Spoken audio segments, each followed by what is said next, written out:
முதல்ல அவனோட பொசிஷன் என்னன்னு புரிஞ்சுக்கிட்டு பேச சொல்லு என்று ஏளனமாக கூறினார். அவள் சிவாவை கிண்டல் செய்வது அவந்திகாவுக்கு சுத்தமாக பிடிக்கவில்லை. அவந்திகாவின் ஃபேஸ் ரியாக்ஷனை பார்த்த மேகா, நீ எப்படி போனா எனக்கு என்ன, எனக்கு நிறைய வேலை இருக்கு, நான் கிளம்புறேன். அப்புறம் நான் இன்னொரு விஷயத்த சொல்ல மறந்துட்டேன். நீ போட் கிளப்ல ஏதோ ப்ராப்பர்ட்டி வாங்க ட்ரை பண்றதா கேள்விப்பட்டேன். நான் கூட அந்த ஏரியால தான் புதுசா ஒரு பங்களா வாங்கி இருக்கேன். உனக்கு செல்ஃபி எடுக்கணும்னா நீ தாராளமா என்னோட பங்களா முன்னாடி வந்து நின்னு செல்ஃபி எடுத்துக்கோ. செக்யூரிட்டி கிட்ட உங்களை விரட்ட வேணான்னு சொல்லி வைக்கிறேன் என்று கேலியாக பேசிவிட்டு பெருமிதத்தோடு தன்னுடைய சொகுசு காரில் ஏறி அமர்ந்து கொண்டார். இன்ஜின் ஸ்டார்ட் ஆகி வீல் ரொட்டேட் ஆக கார் வேகமாக அங்கிருந்து சென்றது. மேகாவின் வார்த்தைகளை கேட்ட பிறகு அவந்திகாவின் கோபம் இன்னும் அதிகமாகிவிட்டது.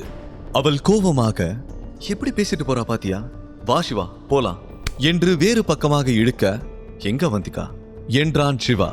அந்த மேகா உன்னை யூஸ்லெஸ்னு சொன்னால, அவளுக்கு சரியான பாடம் கத்துக் கொடுக்க வேண்டாமா, அதுக்குதான் என்றார். அவள் கோபப்படும் போது கன்னங்கள் சிவந்து மிகவும் அழகாக இருந்தார். சிவா அவளுடைய கோபத்தை ரசித்தபடி ஸ்மைல் பண்ணினார். அதை பார்த்த அவந்திகா, என்ன சிவா, அவ உன்னை பத்தி பேசுனதை கேட்டு எனக்கு ரத்தமே கொதிக்குது. ஆனா நீ என்னடானா இவ்ளோ கூலா சிரிக்கிற, சீக்கிரம் கூட வா என்று சொல்ல, சிவா உடனே தன் முகத்தை சீரியஸாக வைத்துக் கொண்டு அவளை ஃபாலோ பண்ணி சென்றார். இருவரும் காரில் ஏறி அங்கிருந்து புறப்பட்டார்கள். டிராவல் செய்யும் போது சிறிது தூரம் வரை இருவருமே மௌனமாக இருந்தார்கள். பிறகு சிவா ஒரு கட்டத்தில் அந்த மௌனத்தை கலைத்து அவந்திகாவிடம், அந்த மேகா சொன்னதுக்கு அப்புறம் நான் ஒரு விஷயத்தை பத்தி யோசிக்கிறேன். பர்த்டேக்கு உனக்கு ஏதாவது ஸ்பெஷல் விஷயம் இருக்கா என்று கேட்டார். அவன் அப்படி கேட்டவுடன் அவந்திகாவின் குழந்தைத்தனமான கோபம் சட்டென கலைந்து விட்டது. அவள் முகம் பிரைட் ஆகிவிட்டது. சிவா, இந்த குவெஸ்டின் எனக்கு ரொம்ப பிடிச்சிருக்கு. இது வரைக்கும் நான் கிஃப்ட் பத்திலாம் யோசிச்சதே இல்ல. நீ வற்புறுத்தி கேட்கறதுனால சொல்றேன் என்று சொல்ல, அவளுடைய குறும்புத்தனமான வார்த்தைகளை சிவா ரசித்தான். நீண்ட நாட்களுக்கு பிறகு அவன் அவந்திகாவின் முகத்தில் ஒரு மகிழ்ச்சியை பார்த்தான். எனக்கு நிறைய விஷஸ் இருக்கு சிவா. ஆக்சுவலி எனக்கு அன்பு தான் வேணும். ஆனா அந்த அன்பு மட்டும் நம்ம வயித்தை நிரப்பாததால, சோ எனக்கு நல்லா ஏர்ன் பண்ணி ஒரு பெரிய பங்களா வாங்கணும். அங்க எக்கச்சக்கமான லக்ஸூரியஸ் கார் இருக்கணும். என்னோட கல்யாணம் ரொம்ப கிராண்டா நடக்கணும் என்று சொல்லும் போதே அவள் சட்டென உதட்டை கடித்து தன் வார்த்தைகளை நிறுத்தி கொண்டாள். அவள் முகத்தில் இருந்த பிரைட்னஸும் உடனே மறைந்து விட்டது. அவள் திருமணத்தை பற்றி பேசிய பிறகு சீரியஸாக மாறிவிட்டார். ஏனென்றால் திருமணம் என்று சொன்னவுடன் சிறுவயதில் அவள் பார்த்த அரைகுறையான முகம், அவர்களுக்குள் பூர்த்தியாகாத கான்வர்சேஷன், நிறைவேறாத ப்ராமிஸ் என அவள் மனதுக்குள் சில நினைவலைகள் ஓட ஆரம்பித்து விட்டது. அதை உணர்ந்த சிவா அக்கறையோடு அவளிடம், என்னாச்சு அவந்திகா, ஏன் கல்யாணத்தை பத்தி பேசினதும் சீரியஸ் ஆயிட்ட என்று கேட்டார். சிவா, என்னோட விஷ் நடக்குமா நடக்காதான்னு எனக்கு தெரியல. என் மனசுல ஒரு ஹீரோ இருக்கா, அவனை தான் நான் கல்யாணம் பண்ணிக்கணும்னு நினைக்கிறேன் என்று சொல்ல, இதை கேட்டவுடன் சிவா சட்டென சடன் பிரேக் அடித்து காரை நிறுத்தினார். அவந்திகா குழப்பத்தோடு அவனை பார்க்க, யார் அந்த ஹீரோ என்று சீரியஸாக கேட்டான். அவன்தான் என்னோட ட்ரீம் பாய், என் ஹார்ட் பீட். என் உலகத்துல அவன்தான் என் இளவரசன். அவ இல்லனா நானே இல்ல, தெரியுமா என்றார். அவனை பற்றி பேசும்போது அவள் கண்களில் ஒரு ஸ்பார்க் தெரிந்தது. ஆனால் அவந்திகா சொல்லும் அந்த ஹீரோ யார் என்பதை சிவாவால் புரிந்து கொள்ள முடியவில்லை. முதல்ல யார் அந்த ஹீரோன்னு சொல்லு என்று டென்ஷனாக கேட்டான். சிவா ஏன் இவ்வளவு சீரியஸ் ஆகிறான் என்பதை அவளால் புரிந்து கொள்ள முடிந்தது. இப்ப எதுக்கு நீ இவ்வளவு டென்ஷன் ஆகிற, நான் என்னோட ஹீரோவை பத்தி தானே பேசிக்கிட்டு இருக்கேன் என்று கேட்டார். அவன் உடனே தன்னுடைய டோனை மாற்றிக்கொண்டு, அது நான் சும்மா ஜஸ்ட் தெரிஞ்சுக்கலாம்னு தான் கேட்டேன் என்று ஏதோ சமாளித்தான். ஆனால் அவன் சமாளிக்கிறான் என்பது அப்பட்டமாக தெரிந்தது. அதனால் அவந்திகாவுக்கு சிரிப்பு தான் வந்தது. நிஜமாவே அவன் ஒரு ஹீரோ தான் சிவா. நீ எப்பாவது ஒரு புயலே ஃபைட் பண்றத பார்த்திருக்கியா? அவன் ஃபைட் பண்ணும்போது அப்படிதான் இருக்கும். என் ஆளும் ஒரு சிங்கம் மாதிரி தான் இருப்பான். ஸ்டீல் மாதிரி ரொம்ப ஸ்ட்ராங்கா இருப்பான். பயம்னா என்னன்னே அவனுக்கு தெரியாது. அவன் எனக்கு மட்டும் ஹீரோ இல்ல, இந்த நாட்டுக்கே அவன் தான் ஹீரோ. 3 வருஷத்துக்கு முன்னாடி நம்ம நாட்டோட பார்டரை எனிமி சரவுண்ட் பண்ணப்போ இந்தியன் ஆர்மியால தாக்கு பிடிக்க முடியல. அப்போதான் அவனோட டீம் உள்ள இறங்குச்சு. அவனோட டீம் தான் எல்லாரையும் அடிச்சு விரட்டினாங்க.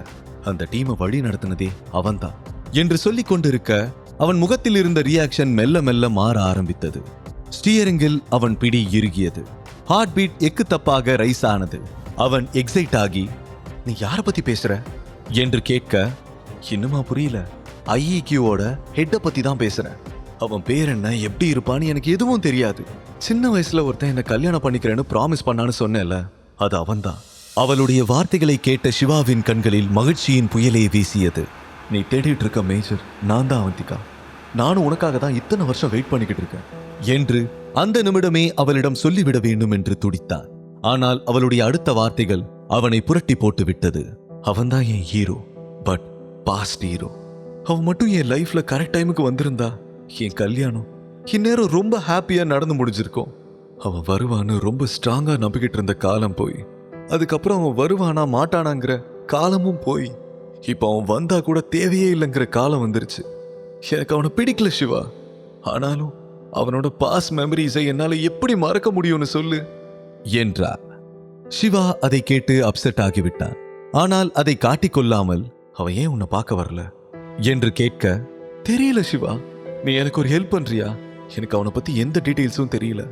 அவன் இந்த உலகத்துல தான் இருக்கானா இல்லையான்னு கூட தெரியல. நீ தான் அவன் எங்க இருக்கான்னு எனக்கு கண்டுபிடிச்சு சொல்லணும். நான் அவனை நேர்ல பார்த்து சில கேள்விகள் கேட்கணும். கண்டுபிடிச்சு தரியா என்று கேட்டார். சிவாவிடமே சிவாவை கண்டுபிடிக்கும் பொறுப்பை அவந்திகா கொடுத்தார். அவள் கையில் தன் கையை பதித்த சிவா, உன் ஹீரோ இந்த உலகத்துல எந்த மூலையில இருந்தாலும் அவனை கண்டுபிடிச்சு முன்னால கொண்டு வந்து நிறுத்த வேண்டியது என் பொறுப்பு என்றார். இப்போது சிவாவின் மனதுக்குள் வேறு ஒரு யோசனை தோன்றியிருந்தது. எப்படியாவது அவந்திகாவின் பர்த்டேக்குள் அவள் மனதுக்குள் சிவாவின் மீது இருக்கும் வெறுப்பை மறைய வைத்து, பர்த்டே அன்று நான் தான் நீ தேடிக்கொண்டிருக்கும் சிவா என்ற உண்மையை சொல்ல வேண்டும் என்று நினைத்தான். அந்த சிச்சுவேஷனின் சீரியஸ்னஸை மாற்ற நினைத்தவன் அவந்திகாவிடம், நீ இன்னும் என்னோட கேள்விக்கு பதில் சொல்லவே இல்லையே, உனக்கு என்ன கிஃப்ட் வேணும்னு சொல்லு என்று மீண்டும் கேட்டான். அவள் மீண்டும் பிரைட் ஆகி, வேண்டாம் சிவா, நல்லா யோசிக்கோ, அப்புறம் நான் என்ன கேட்டாலும் நீ கொடுக்கணும், முடியாதுன்னு சொல்லக்கூடாது என்று கண்டிப்பாக கூறினார். இதுவரை யாருமே அவளிடம் என்ன கிஃப்ட் வேண்டும் என்று கேட்டதே இல்லை. சிவாதான் முதல் முறையாக அவளுக்கு என்ன கிஃப்ட் வேண்டும் என்று கேட்டிருக்கிறார். அதனால்தான் அவளால் அதை இக்னோர் செய்ய முடியவில்லை. அவள் சிறிது நேரம் யோசித்துவிட்டு, எனக்கு லிட்டில் சாம்ப் வேணும் சிவா, நான் லிட்டில் சாம்பை தொட்டு பார்க்கணும் என்றார். இதை கேட்டவுடன் சிவாவின் முகம் பேய் அறைந்தது போல மாறிவிட்டது. அவனுடைய பாஸ்ட் லைஃப் உள்ளுக்குள் ஓட ஆரம்பித்தது.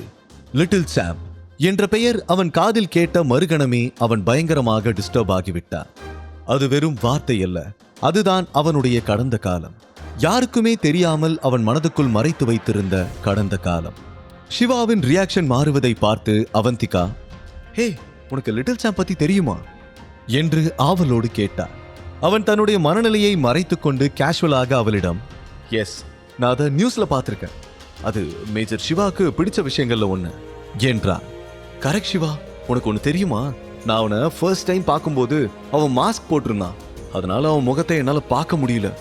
ஆனா அவன் கண்களை மட்டும் பார்த்திருக்கேன், அதை என்னால மறக்கவே முடியாது சிவா என்று சொல்லிக் கொண்டிருக்கும் போதே சிவாவின் பார்வை அவந்திகா மீதுதான் பதிந்திருந்தது. ஆனால் அவன்தான் மேஜர் சிவா என்பதை அவளால் கண்டுபிடிக்கவே முடியவில்லை. ஒருவேளை முகத்தை மூடி கண்களை மட்டும் காட்டினால் தெரியும். அவந்திகா தன்னுடைய செல்போனை எடுத்து அதில் எதையோ தேடினார். பிறகு அதில் ஒரு போட்டோவை ஓபன் செய்து அதை சிவாவிடம் காட்டினார். இத பாரு என்று சொல்ல சிவா போன் ஸ்கிரீனை பார்த்தான். அந்த நேரம் அப்படியே உறைந்து விட்டது போல தோன்றியது.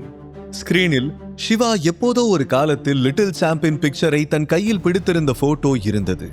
அது அவனை கடந்த காலத்திற்கே அழைத்து சென்றது. லிட்டில் சாம்ப் என்பது வெறும் பெயர் அல்ல, அது ஒரு கதை, சிவாவை உருவாக்கிய கதை. அவனை சுக்குநூறாக உடைத்த கதையும் அதுதான். அவன் முகத்தில் இருந்த சீரியஸான ரியாக்ஷனை பார்த்த அவந்திகா, அவனால் லிட்டில் சாம்பை கிஃப்டாக கொடுக்க முடியாது என்பதால் தான் டென்ஷனாக இருக்கிறான் என்று அவளாகவே நினைத்துக் கொண்டார். நான் சும்மா விளையாட்டுக்கு தான் கேட்டேன் சிவா, நீ சீரியஸா எடுத்துக்காத, உனக்கு என்ன கிஃப்ட் கொடுக்கணும்னு தோணுதோ அதையே கொடு என்று அவன் பண்ணினார். சிவா தன்னை டைவர்ட் பண்ணிக்கொள்ள நினைத்தான். அதே நேரம் லிட்டில் சாம்பை பற்றி அவந்திகா சொல்வதை கேட்ட பிறகு அவள் தன்னை எந்த அளவுக்கு நேசிக்கிறாள் என்பதும் அவனுக்கு புரிந்தது. அவளுக்கு மேஜர் சிவா மீது வெறுப்பு இருந்தாலும் அவளால் வேறு ஒருவரை விரும்ப முடியாது. அவள் மேஜர் சிவாவை தான் இன்னும் நினைத்துக் கொண்டிருக்கிறாள் என்பதை புரிந்து கொண்டான். லிட்டில் சாம்பை மீண்டும் கொண்டு வருவதை நினைத்து அவன் மிகவும் டென்ஷனாக இருந்தான். அதே நேரம் மறுபக்கம் மேகாவும் அவளுடைய ஹஸ்பண்டும் போட் கிளப் ஏரியாவுக்குள் அவர்கள் வாங்கியிருந்த புதிய பங்களாவை நோக்கி சென்று கொண்டிருந்தார்கள். அப்போது வழியில் ஒரு லக்ஸூரியஸ் பங்களாவை பார்த்து வியந்து விட்டார்கள். அந்த பங்களாவுக்கு வெளியில் ருத்ரன் இல்லம் என்று இருப்பதை பார்த்தார். அந்த பங்களாவின் பிரம்மாண்டத்தை பார்த்த மேகாவின் கண்களால் அதை கடந்து போக முடியவில்லை. அவள் தன்னுடைய ஹஸ்பண்டிடம், பாத்தீங்களா இந்த பங்களா எவ்வளவு சூப்பரா இருக்குல்ல, நிச்சயமா இது ஒரு மிகப்பெரிய பணக்காரனுக்கு தான் சொந்தமா இருக்கணும் என்றார். அவளுடைய ஹஸ்பண்டும் அந்த பங்களாவின் அழகை பாராட்டினார். வாங்க, நம்ம 2 பேரும் இந்த பங்களாவுக்கு முன்னாடி நின்று ஒரு செல்ஃபி எடுத்துக்கலாம். உங்களுக்கு அடுத்தடுத்து ப்ரமோஷன் கிடைச்சதுக்கு அப்புறம் நம்மளும் இதே மாதிரி ஒரு பங்களா வாங்கணும். அதுக்கு இந்த போட்டோ யூஸ்ஃபுல்லா இருக்கும்ல என்று உற்சாகமாக சொன்னார். இருவரும் காரில் இருந்து இறங்கினார்கள். அந்த பங்களாவுக்கு எதிரில் நின்று செல்ஃபி எடுக்க ஆரம்பித்தார்கள். முழு கதையையும் கேட்டு மகிழ பாக்கெட் FM ஏபி டவுன்லோட் செய்யுங்கள். லிங்க் டிஸ்கிரிப்ஷனில் கொடுக்கப்பட்டுள்ளது.